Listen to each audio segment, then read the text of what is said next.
Bem-vindo a mais um podcast do Senhor Tanquinho. Eu sou o Guilherme. E eu sou o Rony. E aqui a nossa missão é deixar você no controle do seu corpo. Olá, Tanquinho. Olá, Tanquinha. Bem-vindos a mais um episódio extra do nosso podcast. E hoje a gente vai falar de jejum intermitente. Mais especificamente, a gente vai falar sobre uma das principais perguntas que a gente recebe sobre jejum, que é a seguinte: o que quebra o jejum? Bom, em primeiro lugar, é importante a gente perceber que não existe uma resposta universal para essa pergunta, porque ela depende do tipo de jejum que você está considerando. Como que funciona isso, Rony? É porque, na verdade, a gente gosta de classificar o jejum em dois grupos, que seria o jejum de calorias e o jejum de insulina. No jejum de calorias, que é o jejum tradicional, é aquele jejum no qual você vai evitar ingerir qualquer tipo de caloria durante o seu período, a sua janela de jejum. Então, nesse tipo de jejum são permitidas bebidas que não sejam calóricas e não sejam adoçadas, como água, café e chá, por exemplo. Essas bebidas você pode ingerir à vontade, que não vai ser considerada uma quebra do seu jejum.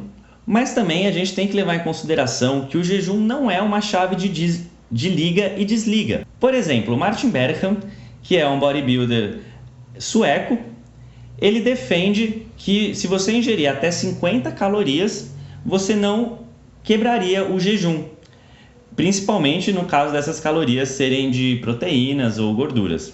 Com isso, você sabe que pequenas porções de algumas bebidas que são um pouquinho calóricas, como por exemplo pequenas porções de caldo de ossos ou de uma água com uma fruta infundida, a famosa água com limão, que muita gente gosta de tomar de manhã, realmente não quebram o jejum, não tiram você desse estado, não negam todos os benefícios do jejum, apenas por você ingerir um pouco disso.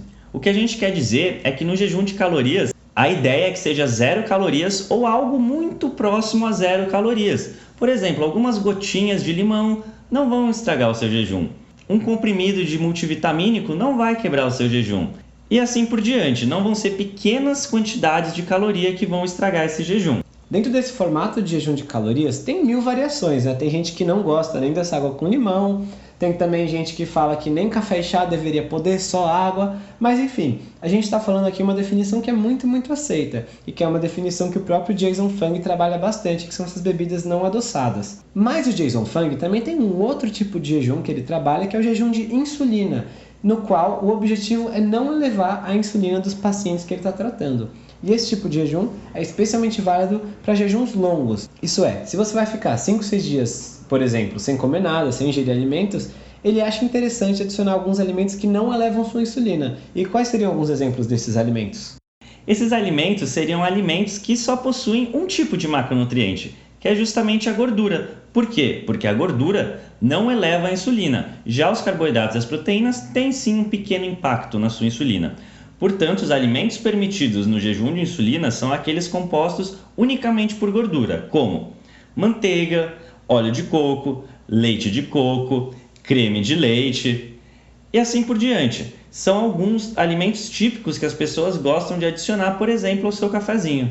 Exato, você não vai nesse tipo de jejum ficar dando colheradas de manteiga, né? Você não vai ficar comendo manteiga ou azeite de colher. Mas muita gente opta por colocar um pouco de manteiga ou óleo de coco no seu café. E isso acontece especialmente em jejuns longos, como a gente falou. Então é algo que pode não fazer sentido para a maioria das pessoas. Quer dizer, você pode ter benefícios em trocar o seu café da manhã com margarina e pão francês por um café com óleo de coco. Mas nesse caso, grande parte dos benefícios do jejum em si, que é a não elevação da insulina por bastante tempo, que é a não ingestão de calorias para facilitar o emagrecimento, por exemplo, não fazem tanto sentido assim. Se você quer só pular o café da manhã, você não precisa adicionar essas gorduras do seu cafezinho, né? Por outro lado, pode ser interessante para aquelas pessoas que estão começando a fazer jejum e ainda não estão acostumadas a pular o café da manhã e ficar até o almoço sem comer, por exemplo, ou então ficar até o jantar sem comer. Para elas é especialmente interessante algum tipo de adição assim, para elas aguentarem essa janela de jejum inteira e não quebrarem ela com alimentos, já que assim pelo menos alguns dos benefícios do jejum você continua colhendo. Então você repara que no jejum de insulina ele é mais permissivo com calorias do que o jejum de calorias, mas por outro lado essas calorias são só das gorduras. E em ambos os casos, é importante notar que uma das regras principais para qualquer tipo de jejum que a gente esteja falando, para a maioria deles pelo menos, é não adoçar. Você não deve usar adoçantes, mesmo que eles sejam não calóricos, no jejum. Isso pode ser porque eles elevam a insulina ou por outros motivos que a gente fala no nosso texto completo. E para você conferir nosso texto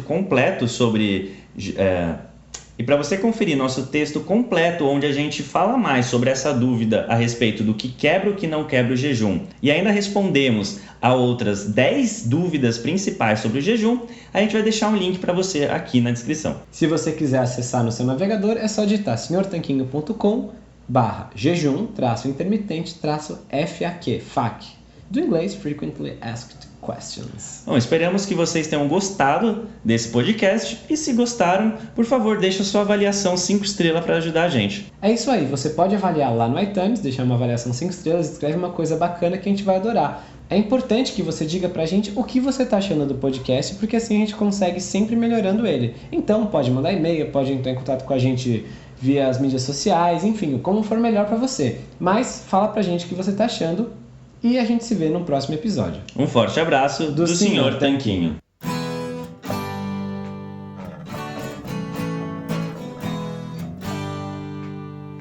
Você acabou de ouvir mais um episódio do podcast do Sr. Tanquinho. Não deixe de se inscrever para não perder nenhum episódio com os maiores especialistas para a sua saúde.